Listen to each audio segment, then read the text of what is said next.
नमस्कार दर्शक बंधु पाणीपाग अपडेट रे आपनको स्वागत।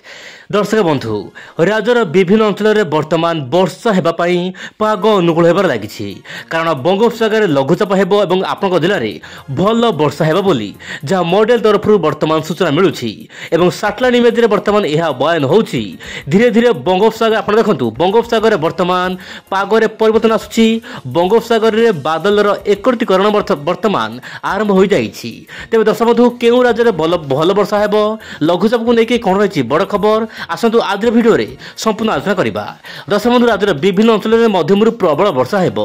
मालकानगिरी कोरापुट को ऑरेंज अलर्ट रही एही दुई जिले में प्रबल अति प्रबल वर्षा आपनकर 12-13 तारिख हबार आशा रही बोली जहाँ सूचना मिलूँ। यह सहित दर्शक बंधु नवरंगपुर नुआपड़ा कलाहांडी कंधमाल ता सहित गंजाम गजपति आखपाख अंचल मध्यमरू प्रबल वर्षा आपनकर 13-14 तारिख हबार आशा रही बोली जहाँ वर्तमान समय अपडेट आसूँ किंतु वर्तमान समय घूर्णिबलय सृष्टि होना। दर्शक बंधु आप कहना चाहिए ऊपर लेवल रे घूर्णिबलय रही किंतु वर्तमान समय आईएमडी तरफ कौन ऑफिशियल सूचना मिलना कि बर्तमान घूर्णिबलय होती कि बड़ खबर कहि 13 तारिख में दर्शक बंधु अगस्ट 13 में बंगोपसागर माने उत्तर पश्चिम बंगोपसागर तसलग्न दक्षिण ओडिशा और आंध्र उपकूल में सृष्टि हो घूर्णिबलय परवर्त समय यह लघुचाप रूप नेब बोली जहाँ सूचना मिलूँ। वर्तमान वायु आचरण देखो दर्शक बंधु मौसुमी रेखा धीरे धीरे तल को आसूची एवं लघुचापर स्थिति बा लघुचापर आशंका बढ़िबार लगी। ओडिशा वर्तमान वर्षा होगा पाग अनुकूल हो पारे। वर्तमान समय समुद्र यथेष्ट परिमाण में जल बाष्पूर्ण वायु जाऊँगी किंतु अधिक वायु ओडिशा को आसुना केवल आंध्र प्रदेश तेलंगाना विदर्भ यही सब स्थान मान प्रबल अति प्रबल वर्षा आगामी 24 घंटा मध्य देखा मिल पारे। किंतु जहाँ बड़ खबर रहुछि दर्शक बंधु आसुथिबा लघुचाप प्रभाव केवल दक्षिण ओडिशार अनेक स्थान में मध्यमरू प्रबल वर्षा हेबो। मरुड़ी थिबा जिला गुड़िक जो वर्षा हेबो निश्चय पर भरण हेबो बोली जहाँ वर्तमान मॉडल तरफ सूचना मिलूँ।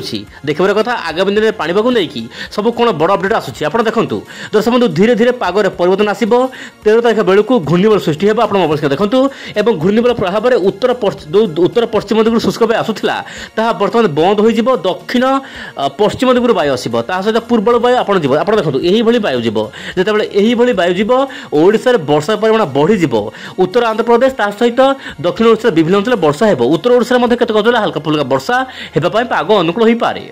एवं देखा मॉडल कौन होता आकलन यूरोपियन मॉडल ECMWF मॉडल आकलन करुच्ची। दर्शक बंधु बंगोपसागर गोटे पर गोटे लघुचाप हो 13 तारिख में गोटे घूर्णिबलय सृष्टि हो जहाँकि लघुचाप रूप नेब और भल वर्षा हो दक्षिण ओडिशा भल वर्षा हो जहाँ सूचना मिलूँ आप देखो ता सहित 19 तारिख में दर्शक बंधु 19 कि 20 अगस्ट बेलू आउ एक लघुचाप हो जहाँकि अधिक घनीभूत होगापी पाग अनुकूल हो पारे। किंतु 20 तारिख आहरी बहुत दिन अच्छी किंतु वर्तमान कहवा बड़ मुस्किल किंतु आगुआ अपडेट दौरान विभिन्न मॉडल माने कि 20 तारिख लघुचाप को भल वर्षा हो बोली जहाँ सूचना मिलूँ। देखिबार कथा आगामी दिन अपडेट केते चेंज होउची बा केते परिवर्तन होउची सेपरि जीपीएस मॉडल मध्ये लगातार इंडिकेशन दउची ओडिसा रे आगामी जो रहुची 15 दिन भल वर्षा हेबो अगस्त मास शेष 15 दिन मध्यमरू प्रबल वर्षा हेबो किंतु एमिति किछि वर्षा हेबोनी कि बन्या भଳି स्थिति देखा मिल पारे। किंतु 19 तारिख जो वर्षा हेबो ताहाकु नै कि वर्तमान सस्पेंस देखा मिलुची। देखिबार कथा आगामी दिन पानी बागु नै कि कोन सब अपडेट आसुची। आज पे नमस्कार जय जगन्नाथ दर्शक बंधु।